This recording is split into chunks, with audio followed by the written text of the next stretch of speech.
4, 3, 2, 1, go! Sistem kekayaan menantu terhina. Bab 46. Pria itu menekukkan alisnya. Dari mana kamu tahu masalah hack? Pria itu balik bertanya. Itu karena barusan data perusahaan hampir saja kalian curi, jawab sekretaris Yuda yang tiba-tiba masuk. Apa? Sekretaris Yuda? Pria itu sangat terkejut dengan kedatangan sekretaris Yuda. Pak Vio, perusahaan itu sudah menjadi miliknya, kenapa Bapak malah ingin mencuri data perusahaan itu? Tanya sekretaris Yuda. Semulanya itu adalah perusahaanku, jadi tentu saja itu adalah milikku, mana mungkin aku biarkan orang lain mengambilnya? Ucap Vio marah. Pak, yang namanya perusahaan itu sudah diserahkan kepada orang lain, tentu saja data perusahaan itu juga milik pemiliknya yang baru. Anda tidak bisa egois seperti ini, ucap sekretaris Yuda. Tidak. Itu adalah milikku dan selamanya adalah milikku. Kalian pergi dari rumahku. Teriak pria itu murka. Aku tidak akan membiarkan orang yang sudah mencuri data perusahaan begitu saja. Kau harus membayarnya, ucap Charzo menatap tajam pria itu. Pria itu gelagapan, ia melempar semua yang ada di dekatnya termasuk meja kaca melempar ke arah Charzo. Tuan hati-hati. Ingat sekretaris Yuda. Charzo menghindar dan meja itu pecah. Terang. Charzo mendekati pria tersebut lalu menangkapnya. Mereka pun bergulat dan saling memukul. Charzo menekan tangan pria itu dengan membuat pria itu kesakitan. Sial. Aku tidak akan membiarkan kau menangkapku. Teriak pria itu dengan sekuat tenaga melepaskan tangannya. Kakinya menendang kepala Charzo dan Charzo menangkapnya. Sekretaris Yuda pun ikut membantu. Ia memegang kaki Vio dengan kuat. Akan tetapi dari belakang keluar penghack terkenal yang bekerja dengan Vio. Ia menarik tubuh sekretaris Yuda dengan kuat membuat tangan sekretaris Yuda terlepas dari kaki Vio. Vio memberontak terus-menerus agar tangannya terlepas. Charzo menghantam perut Vio dengan kuat membuat Vio kesakitan dan tak bisa bergerak. Aku bilang tidak akan melepaskanmu, maka aku tidak akan melepaskanmu, ucap Charzo geram. Charzo mematahkan kaki dan tangan Vio membuat Vio menjerit kesakitan. Charzo berdiri dan ia pun menangkap penghack tersebut ke belakang. Karena tanganmu sangat berharga ini kerja sama dengan dia, maka aku akan berbaik hati mematahkannya agar kau tidak lagi berbuat keburukan, ucap Charzo. Charzo menarik pria itu ke bawah dan menghempaskannya ke lantai. Ia menekan kuat lengan pria itu dan meremukkan tulang-tulang tangannya. Krak, krak, teriak pria itu dengan kuat sakit yang tidak taraf. Siapa suruh kau bekerja dengannya? Akhirnya kau berkakhir buruk. Biar kalian tidak lagi melakukan hal keburukan, ucap Charzo. Sekretaris Yuda melihat mereka dengan mata terbelalak, lalu ia melihat ke arah Charzo. Dia benar-benar sadis, batin sekretaris Yuda berdelik ngeri. Ya sudah, ayo kita pergi, ajak Charzo. Baik tuan. Angguk sekretaris Yuda terbata-bata. Ia masih belum percaya dengan kejadian yang ia lihat barusan. Sekretaris Yuda berlari ke arah mobil dan membuka pintu untuk Charzo. Charzo masuk ke dalam mobil dan melepaskan bajunya. Sekretaris Yuda langsung melajukan mobilnya di jalanan. Tuan mau kemana lagi? Tanya sekretaris Yuda. Aku mau pulang, tapi kita ke kantor dulu untuk mengantar kamu ke sana, jawab Charzo. Baik tuan. Angguk sekretaris Yuda. Mobil pun melaju cepat dan beberapa menit kemudian mereka pun sampai di perusahaannya. Sekretaris Yuda keluar dari mobil. "Ya sudah, aku pulang, kamu tolong selesai masalah di perusahaan," ucap Charzo. Bab 47. Baik Tuan. Angguk Sekretaris Yuda. Charzo beralih tempat dan ia duduk di kursi pengemudi lalu melajukan kembali mobilnya. Ding ding. Misi tersembunyi selesai. Selamat Anda mendapatkan penambahan hadiah sebesar 15 juta. Selamat Anda mendapatkan reward sebuah mobil BMW X1. Selamat Anda mendapatkan 50 poin. Saldo, sama dengan 309.300.000. Kecepatan, sama dengan 13. Kelincahan, sama dengan 13. Kekuatan, sama dengan 13. Kecerdasan, sama dengan 13. Level, sama dengan 10. Poin, sama dengan 250. Reward, sama dengan mobil BMW X1. Saat di perjalanan, Charzo rasanya tidak salah melihat jika ada seorang pria yang ia kenal sedang berduaan dengan seorang wanita modis dan cantik. Charzo memelankan laju mobilnya dan benar saja, pria itu adalah suami kakak pertama Clara, Charin. Wah, tidak menyangka, ternyata Eddie berani main belakang, ucap Charzo tersenyum sinis. Ia mengambil ponselnya dan memotret foto mereka yang sedang bermesraan dengan wanita itu. Mereka sangat serasi, bahkan jika tidak tahu orang-orang pasti menganggap mereka suami istri. Setelah mengambil beberapa gambar, Charzo kembali melajukan mobilnya. Sesampainya di sana, Charzo melihat ada keluarga dari mertuanya yang datang, siapa lagi jika bukan Charin dan Kerry. Mereka datang bersama teman-temannya, yaitu Eve. Mobil pun berhenti di depan butik sang istri. Charzo tentu saja langsung masuk karena takut jika istrinya disakiti oleh mereka. "Sayang, ada apa?" tanya Charzo berlari mendekati Clara. "Oh, pantasan kamu bawa istri kamu pergi dari rumah, ternyata kamu sudah punya butik ini ya. Dari yang kulihat kamu nggak pernah tuh keluar rumah buat cari kerja, tapi kenapa mendadak kamu punya butik? Ini sangat aneh. Jangan-jangan kamu jual narek asteris ba?" Tebak Charin. "Itu bukan urusanmu mau aku jual barang haram atau tidak. Tidakkah kau penasaran dengan apa yang sedang suamimu lakukan di luar sana?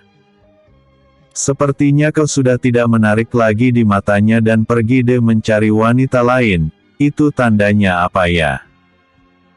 Apa karena kau yang tidak bisa mengurus suamimu atau kau memang galak, jadi dia cari wanita yang lembut," ucap Charzo berpikir. "Hei, kamu jangan menuduhnya sembarangan ya. Dia itu sedang kerja. Dan kamu malah menuduhnya begitu saja. Memangnya kamu si pemalas ini?" ucap Charin menjulingkan matanya sambil melipat tangannya menatap kesal ke arah Charzo. "Hahaha, kamu itu benar-benar polos, di rumah kamu berlagak jadi orang sok yes, tapi di luar kamu dibodohi, benar-benar kakak ipar entah terlalu baik entah terlalu bodoh, suami selingkuh aja nggak sadar. Aku saja curiga dengannya saat dia sering pulang telat dan pergi pagi-pagi, dan bahkan dia ada enggak pulang malam itu karena entah dia menginap di rumah wanita itu kali ya, bilangnya ada dinas keluar kota dan enggak pulang beberapa hari, takutnya sih dia mau punya anak dengan wanita lain," ucap Charzo menyulutkan api. Charin tampak murka, wajahnya memerah dan kupingnya panas. Ia mengenggam erat tangannya dengan kuat dan tiba-tiba ingin meninju Charzo. "Kakak, jangan lakukan itu," teriak Clara membela sang suami. "Lihatlah dirinya yang sengaja menjelekkan suamiku. Memangnya kamu siapa? Dasar manusia tidak berguna. Dan sekarang kau datang dengan membawa berita bohong. Aku akan laporkan pada polisi jika ini adalah fitnah dan pencemaran nama baik. Teriak Charin. Charso, kamu kalau ngomong yang benar dong. Jangan asal menuduh sembarangan, ucap Carrie. Aku akan lapor polisi, ucap Charin kesal. Bab 48. Charin mengambil ponselnya dan ingin menelpon polisi. Charzo menepis tangan Charin yang ingin menekan nomor polisi dan memperlihatkan ponselnya di hadapan Charin. Coba kau lihat, aku tidak salah orang kan? Tanya Charzo. Charin melihatnya dan dengan mata terbelalak, tubuhnya bergetar hebat dan matanya berkaca-kaca. Di mana dia? Tanya Charin pelan tapi penuh emosi, tanpa terasa air matanya jatuh ke lantai. Tidak ingat, coba kamu cari sendiri saja, jawab Charzo mengangkat bahunya sambil mencibir. Charin keluar dari butik Clara dan menuju mobilnya. Suami yang kau banggakan itu malah lebih parah kelakuannya daripadaku. Aku sarankan lebih baik kau cari pria yang tidak berguna sepertiku saja, meskipun dia tidak bekerja tapi yang penting dia setia, ucap Charzo. Charon tidak mempedulikannya karena di pikirannya itu adalah sangat ingin marah kepada Eddie sang suami. Selama ini ia mencurahkan seluruh hatinya untuk suaminya, lalu kenapa suaminya malah tega selingkuh? Ia pun melajukan mobilnya dengan kecepatan tinggi. Kak Charin! Teriak Carrie. Tapi Charin sudah melajukan mobilnya. Ayo kita susul Kak Carrie, takutnya dia kenapa-napa, ucap Carrie. Mereka pun masuk ke dalam mobil dan mengejar mobil Charin. Sini coba aku lihat, ucap Clara mengambil ponsel Charzo dan melihat foto kakak iparnya itu. Astaga! Mereka sangat mesra, Mas dari mana dapat gambar ini? Tanya Clara yang melihat foto itu nggak berkedip. Dari sebuah kafe, pas pulang dari perusahaan, jawab Charzo. Clara memberikan ponsel itu kembali kepada Charzo. Ternyata aku yang lebih banyak bersyukur ya, punya suami seperti Mas, ucap Clara memeluk Charzo. Iya dong, Mas ingin menjadi suami yang baik juga untuk kamu. Oh ya, bagaimana pendapatan hari ini? Tanya Charzo. Pertama buka ini sangat luar biasa tahu, hari ini aku mendapatkan 170 juta. Teriak Clara senang.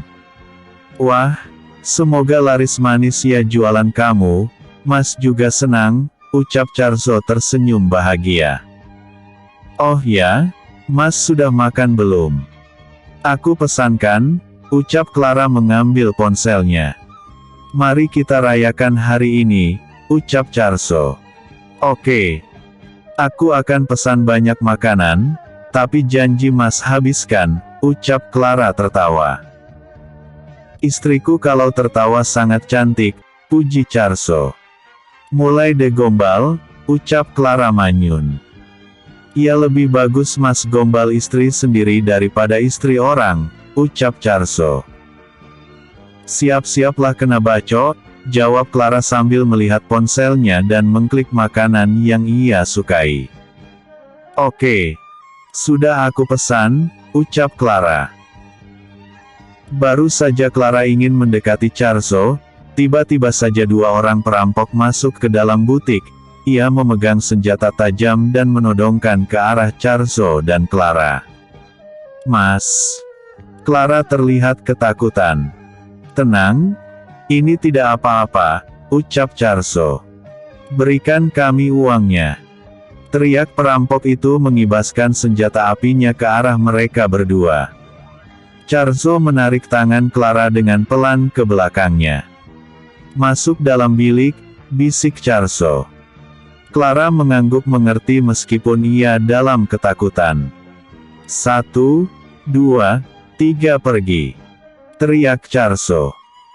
Clara langsung lari menuju ke belakang, Seorang pria itu ingin mengejar Clara tapi dihalangi Charso. "Hei, lawan kalian adalah aku," ucap Charso menjadi tenang karena Clara sudah pergi. "Kalau begitu cepat berikan uangnya, atau aku akan membunuhmu," ancam perampok itu. "Heh. Kalian datang-datang minta uang dengan menodongkan senjata tajam seperti ini. Aku lebih baik memberikan kepada pengemis saja. Kalau kalian ingin mati ayo maju," tantang Charso. Bab 49. Sial. Kau sepertinya mencari mati ya. Kamu periksa meja kasir, aku akan menyerangnya, perintah perampok itu kepada temannya. Temannya itu segera memeriksa meja kasir. Sedangkan pria yang satunya menghadang Charso. "Uang tunainya tidak ada," ucap temannya itu memeriksa laci kasir. "Apa?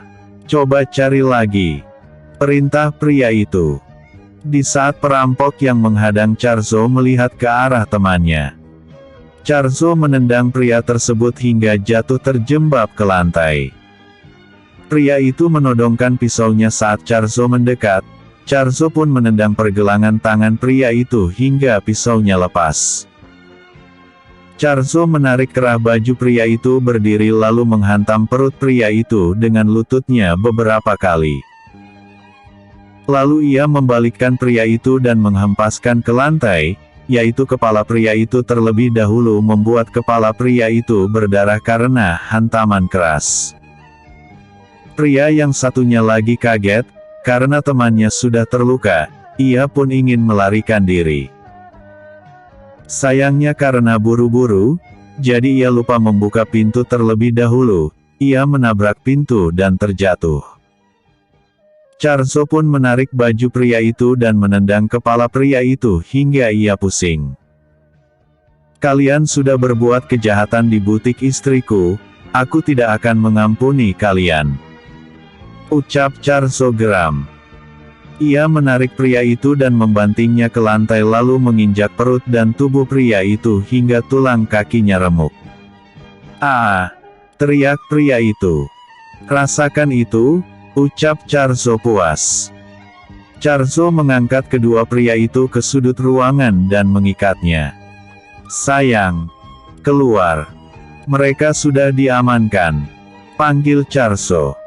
Clara pun keluar dengan hati-hati dan melihat Charso sedang memegang ponselnya. Di mana mereka?" tanya Clara tidak mendapati kedua perampok itu. "Tuh," tunjuk Charso dengan mulutnya ke arah sudut ruangan. "Syukurlah," ucap Clara lega. Ia berjalan dan ternyata ada bekas darah di lantai. "Mas, ini darah siapa?" tanya Clara. "Darah tuh," ucap Charso menunjuk ke arah mereka lagi. "Halo Pak, iya, di sini ada perampokan dan sudah saya bekuk." "Ya, baik Pak," angguk Charso memutuskan panggilannya. Clara mengambil pengepel lalu mengepel lantai yang berdarah itu sampai bersih.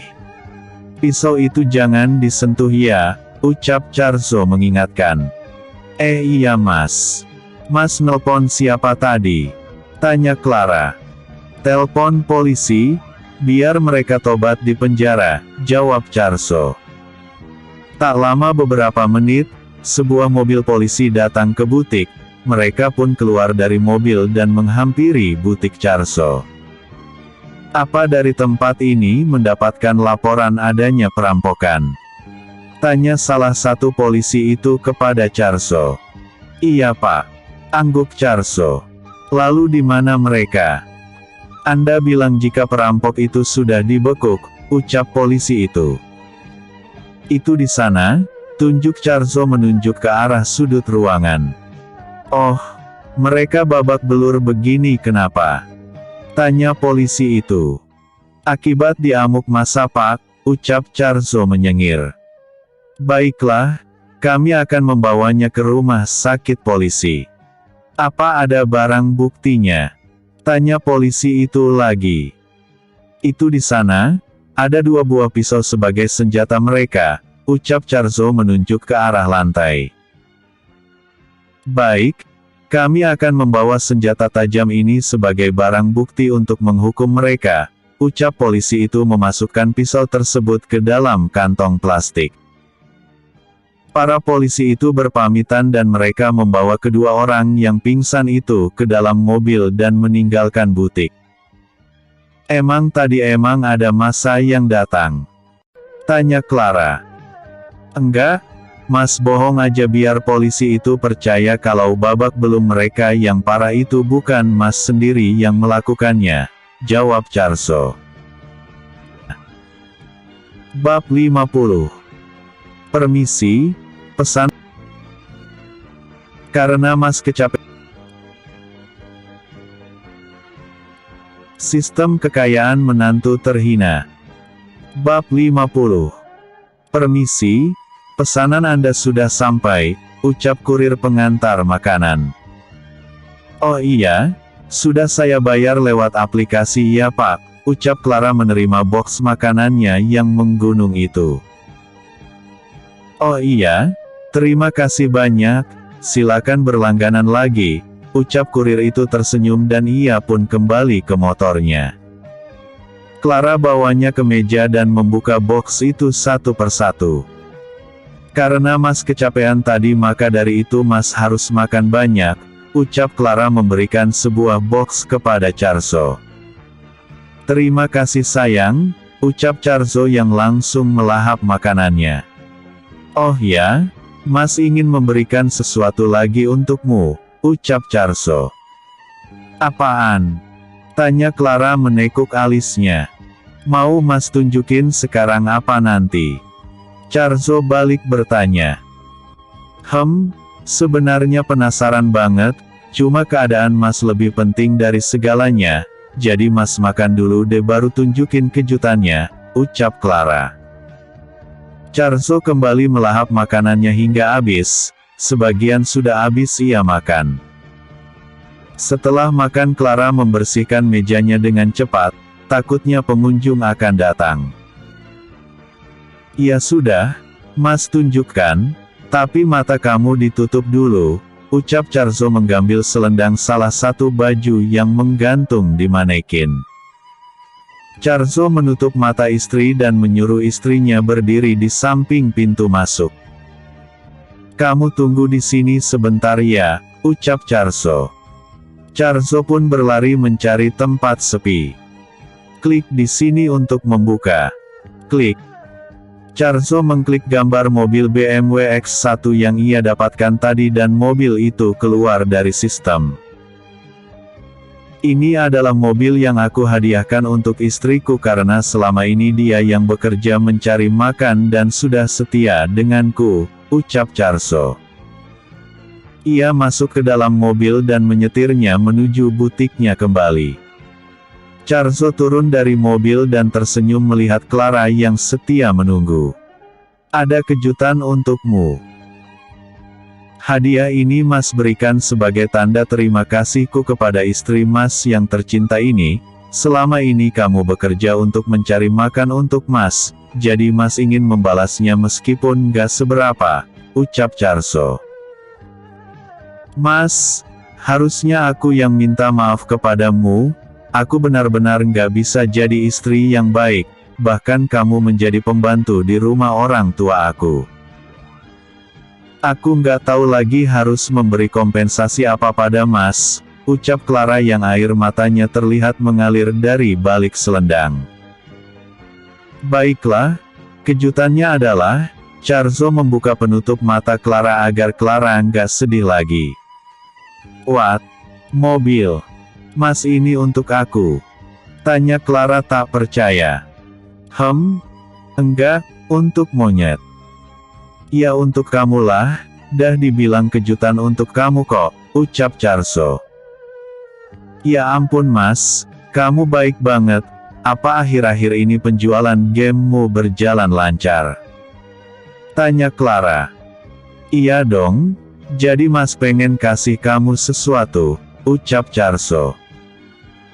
Tapi Mas, biar aku pakai mobil lama Mas aja, Mas pakai yang baru ini, ucap Clara. Kan mobil Mas yang itu kan baru juga, belum juga ada 1 bulan, dan kamu malah bilang itu mobil lama, Mas jadi sedih, ucap Charso. Iya juga ya, malahan mobil Mas lebih mahal lagi, ucap Clara manyun. Triring, triring, triring, triring. Ponsel milik Charso berdering dan ia segera mengangkatnya. Halo Bang, jawab Charso. Game yang kamu buat untung banyak nih, jadi datanglah ke warnet untuk melihat hasilnya, ucap pemilik warnet yang saat itu mereka bekerja sama. Oh baiklah, aku kesana sekarang, jawab Charso. Sayang, Mas ada urusan nih sebentar, mau keluar dulu, kalau ada apa-apa telpon Mas ya, ucap Charso mengingatkan. Episode sebelumnya. Bab 49. Episode berikutnya. Bab 51.